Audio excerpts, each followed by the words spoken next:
तर तुम्हाला बॅटर पाहून अंदाज आलाच असेल. आज आपण बनवणार आहोत रव्यापासून इन्स्टंट असा रवा डोसा. अगदी डिनर असो किंवा अगदी छोटीशी भूक पटकन असा बनवू शकतो. चला तर मग रेसिपीला सुरुवात करूया. तर आपण इथे 1 कप असं तांदळाचं पीठ घेतलेलं आहे. तुम्ही घरातली कोणतीही वाटी यासाठी वापरू शकता. त्यानंतर 1 कप बारीक रवा, अगदी 0 नंबरचा रवा तुम्ही पाहू शकता. अगदी बारीक असा रवा आपण इथे घेतलेला आहे. हाफ कप आपण इथे मैदा घेतलेला आहे.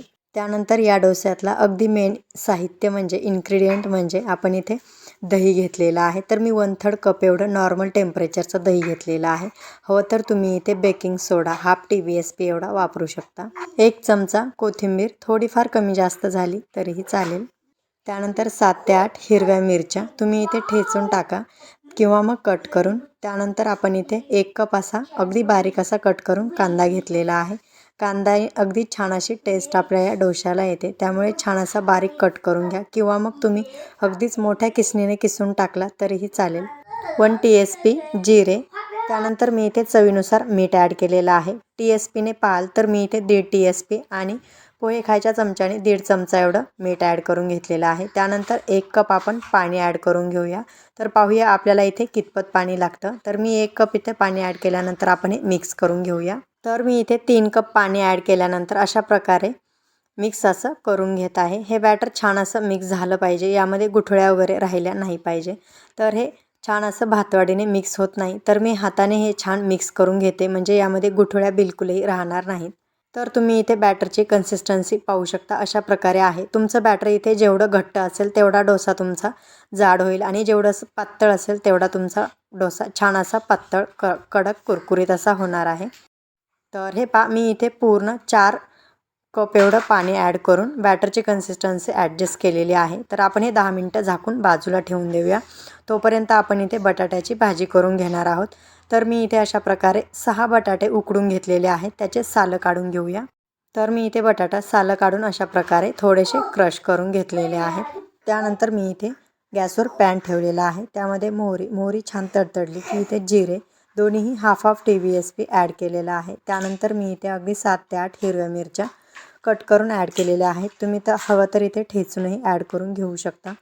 तर बटाट्याची भाजी खूप जास्त तिखट किंवा मसालेदार डोशासोबत नसते, अगदी साधी सिंपल अशी भाजी असते. तर मिरची थोडीशी अशी फ्राय झालेली आहे. त्यानंतर 1/3 TSP एवढी मी इथे हळद ॲड केलेली आहे. तर मिरची फ्राय झाली की घरात थोडासा असा ठसका येतो, त्यामुळे मी इथे मीठही 1/4 TSP एवढं ॲड केलेलं आहे. तर हे छान असं मिक्स करून घेऊया. मी यामध्ये अगदी 2 चिमट असा हिंग ॲड केलेला आहे. त्यानंतर मी इथे हा आपण उकडून घेतलेला बटाटा, तर तुम्ही पाहू शकता बटाटा खूप जास्त मी असा सुरुवातीला बारीक क्रश केलेला नाही, तो थोडासा मोठाला ठेवलेला आहे. आणि मसाल्यामध्ये आपण क्रश करत करत थोडासा परतत गेलोत की अगदी छान अशी टेस्ट त्याला येते. त्यानंतर 1/4 TSP मी पुन्हा इथे मीठ ॲड केलेलं आहे, म्हणजे खाली आणि नंतर वरतून टाकलं की पूर्ण बटाट्याला असं मीठ लागलं जातं. 1 TSP लिंबाचा रस. लिंबाच्या रसाने अगदी छान अशी टेस्ट आपल्या बटाट्याच्या भाजीला येणार आहे. तर भाजी रेडी झाल्यानंतर मी इथे लिंबाचा रस आणि कोथिंबीर ॲड केलेली आहे. त्यानंतर गॅस बंद करून घ्यायचा. तर आपली इथे भाजी रेडी आहे. तर आपलं बॅटर 10 मिनटानंतर छान फर्मंट झालं असेल, तर मी इथे नॉनस्टिक पॅन घेतलेला आहे. तुम्हाकडं अगदी स्पेशल डोसाचा तवा असेल तर तोही तुम्ही इथे वापरू शकता. तर मी इथे पॅन घेतलेला आहे. तर पूर्ण पॅनला आपण तेल पसरवून घेऊया. तर अशा प्रकारे मी पूर्ण पॅनला तेल पसरवून घेतलेलं आहे. तर आपण इथे डोशाचं बॅटर छान असं पसरवून घेऊया. तर तुम्ही पाहू शकता आपलं इथे बॅटर भिजल्यानंतर थोडंसं घट्ट झालेलं आहे. तर त्यामुळे आपला इथे डोसा थोडासा असा जाड झालेला आहे. प्रत्येक वेळेस डोसा टाकून घेताना मिक्सचर छान असं मिक्स करून घ्यायचं, म्हणजे तळाला जो आपला रवा बसलेला असतो तो छान मिक्स होतो. तर तुम्ही पाहू शकता आपला इथे डोसा अगदी एकसारखा असा झालेला आहे. तर आपण डोसा पलटवून घेण्याच्या अगोदर पूर्ण साईडने ब्राऊन होऊ द्यायचा आहे. अगदीच पातळ झाला तर तो लक्षात येतो, पण इथे थोडासा जाड झालेला आहे. तर आपण इथे सुरुवातीला थोडंसं अगदी 1-2 डोशाला सुरुवातीला तेल सोडण्याची गरज पडते. तर मी इथे अगदी सुरुवातीला तेल, तुम्ही हवं तर इथे तूप किंवा बटरही ॲड करून घेऊ शकता. तर डोशाला अगदी छान जाळी पडलेली आहे.